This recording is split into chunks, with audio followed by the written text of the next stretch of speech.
Official వెబ్సైట్లోకి page redirect అవుతుంది. ఇక్కడ ఎమ్ఎల్సీ రిజిస్ట్రేషన్ అని చెప్పేసి ఆప్షన్ ఉంది.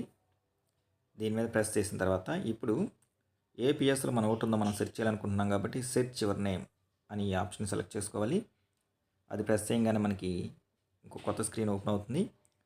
దీంట్లో మన యొక్క నేటివ్ జిల్లా, ఏ జిల్లాకు సంబంధించి మనం ఓటు సెర్చ్ చేయాలనుకుంటున్నాం మన యొక్క నేటివ్ జిల్లా సెలెక్ట్ చేసుకుంటాము. సెలెక్ట్ సెర్చ్ టైప్, ఈ 3 విధాలుగా దేనిలో ఒక దాని ద్వారా మనం మన ఓటుని సెర్చ్ చేసుకోవచ్చు. అప్లికేషన్ ఐడి కావచ్చు, అప్లికేషన్ నేమ్ కావచ్చు, హౌస్ నెంబర్ కావచ్చు. వాటిలో ఒకటి మనం సెలెక్ట్ చేసుకొని నెక్స్ట్ ఎంటర్ సెర్చ్ వాల్యూలో మనం ఏదైతే ఇచ్చామో దానికి సంబంధించిన వాల్యూస్ ఎంటర్ చేయాలి. తర్వాత సెర్చ్ అనే ఆప్షన్ మీద ప్రెస్ చేయగానే మన ఓటుకు సంబంధించినటువంటి డేటా మొత్తం డిస్ప్లే అవుతుంది. నేము, పిఎస్ నేము, నెక్స్ట్ అట్లాగే పిఎస్ఎక్ అడ్రస్. ఈ విధంగా మన యొక్క ఎమ్మెల్సీ ఓటు స్టేటస్ మనం తెలుసుకోవచ్చు.